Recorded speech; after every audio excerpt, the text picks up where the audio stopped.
Bonjour à tous, j'espère que vous allez bien. Alors aujourd'hui je vous retrouve pour une recette de tagliatelle ricotta épinards fait maison. Donc on va réaliser ensemble des pâtes fraîches.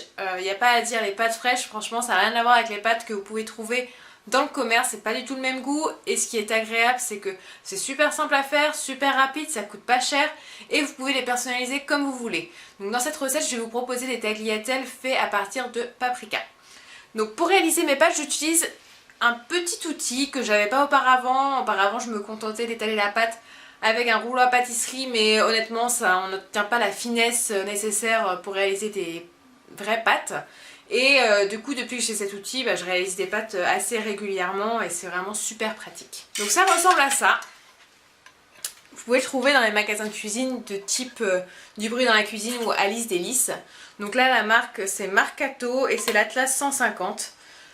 Donc en fait vous le fixez à votre plan de travail, vous avez une manivelle sur le côté et là vous avez un bouton qui vous permet de tourner et de réduire la distance entre les deux rouleaux, donc d'obtenir une pâte de plus en plus fine. Donc vous allez commencer par mettre votre pâte au niveau 0, donc là où les rouleaux sont le plus espacés, là où la pâte est la plus épaisse. Vous allez tourner la manivelle pour faire circuler la pâte entre les deux rouleaux et petit à petit on vient réduire la distance entre les deux rouleaux pour obtenir une pâte très fine. Donc selon la recette, selon le type de pâte que vous souhaitez obtenir, vous pouvez aller de 1 à 9 sur cette machine-là en tout cas. Ensuite, j'ai cet ustensile qui vient se clipser dessus. Donc ça ressemble à ça. C'est quelque chose qui vous permet de faire des tagliatelles ou des choses encore un peu plus fines. Donc c'est même pas des tagliatelles en fait, je trouve que c'est un autre nom, mais il y a tellement de noms de pâtes que je ne m'y retrouve plus. Donc voilà, pareil, vous pouvez mettre la manivelle ici, vous faites passer votre pâte qui a été rendue fine, vous tournez la manivelle et vous obtenez des tagliatelles ou des espèces de spaghettis. Sans trou à l'intérieur bien sûr, donc ce ne sont pas des vrais spaghettis, mais si vous savez le nom, n'hésitez pas à le mettre dans les commentaires. Alors pour la recette classique de pâtes, c'est très simple, il vous faut simplement de la farine, des œufs et un petit peu d'eau. Donc la recette que je vous présente est pour 2-3 personnes.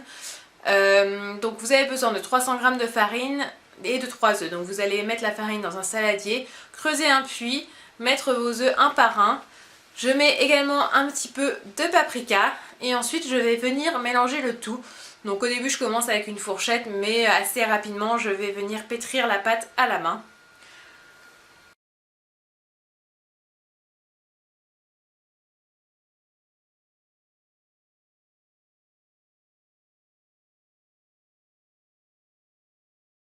Donc comme vous voyez que la pâte est un petit peu sèche, elle a du mal à s'agglutiner, vous pouvez ajouter un tout petit peu d'eau pour la rendre plus facilement malléable et que à la fin vous obteniez une boule de pâte. Alors généralement je prépare ma pâte la veille au soir et je la laisse se reposer au réfrigérateur enroulée de cellophane toute la nuit. Mais vous pouvez la réaliser avant la recette, je vous conseille quand même de laisser poser à minima une demi-heure, 1 heure avant de réaliser votre recette. Alors vous pouvez bien sûr ajouter d'autres ingrédients que le paprika à votre recette. S'il m'est arrivé d'utiliser de la betterave mixée, vous pouvez également utiliser des herbes, du pavot, etc. C'est vraiment selon les envies et les goûts de chacun. Donc ensuite, une fois que votre pâte est prête, une fois qu'elle a posé au réfrigérateur, vous allez pouvoir la séparer. Donc moi je la sépare en 4 parties et chacune des 4 parties je vais venir d'abord l'étaler au rouleau de façon assez macro, donc sur un plan de travail fariné pour éviter qu'elle ne colle. Et ensuite je vais utiliser ma fameuse machine, donc je commence au niveau 0 comme je vous l'ai dit et petit à petit j'augmente le cran jusqu'à arriver à un cran de 6. Donc il m'arrive de replier la pâte sur elle-même pour avoir quelque chose de, d'assez uniforme. Donc si la pâte est trop longue, je la coupe en 2 pour avoir 2 rouleaux de pâte de taille correcte pour ne pas avoir des tagliatelles trop longues. N'hésitez pas à la fariner de temps en temps si elle commence à coller au rouleau. Ce sera beaucoup plus pratique après, notamment une fois que les tagliatelles seront prêtes pour les faire sécher. Donc une fois que vous avez obtenu l'épaisseur souhaitée, vous pouvez la passer donc dans l'autre ustensile qui est fixé à l'outil. Et vous allez pouvoir réaliser vos tagliatelles. Donc c'est ultra simple, il suffit de passer voilà, la manivelle et vous avez les tagliatelles qui viennent au fur et à mesure. Donc je n'ai pas de séchoir à pâte, donc je vais venir les disposer sur un torchon propre et sec. En les ayant un peu farinées, je viens les étaler pour éviter qu'elles ne se collent entre elles, puisque c'est là mon plus gros problème en fait, n'ayant pas de séchoir. Si vous les y disposez les unes sur les autres, même en les ayant farinées, elles vont avoir tendance à se coller, et au niveau de la cuisson, elles seront collées et après ce sera beaucoup moins bon une fois qu'elles seront cuites.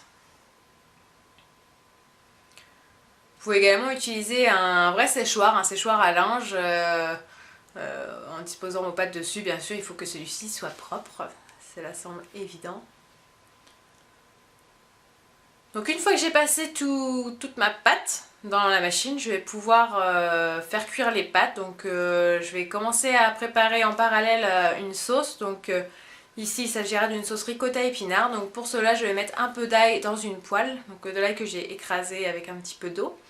Je le fais revenir et ensuite j'ajoute des feuilles d'épinards que j'ai équeutées. Je laisse cuire un petit peu, je remue régulièrement. Une fois que les épinards sont cuits, je vais venir ajouter de la ricotta. Donc je vous mettrai toutes les proportions sur mon blog, vous retrouverez la recette en intégralité. Je mélange le tout et je vais laisser cuire à tout petit feu avec un petit peu de sel poivre. Et en parallèle, donc je fais chauffer une casserole d'eau avec un petit peu de sel, de gros sel.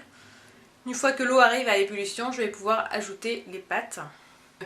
Mes pâtes fraîches se cuisent très peu de temps, donc 2 à 3 minutes, et c'est suffisant.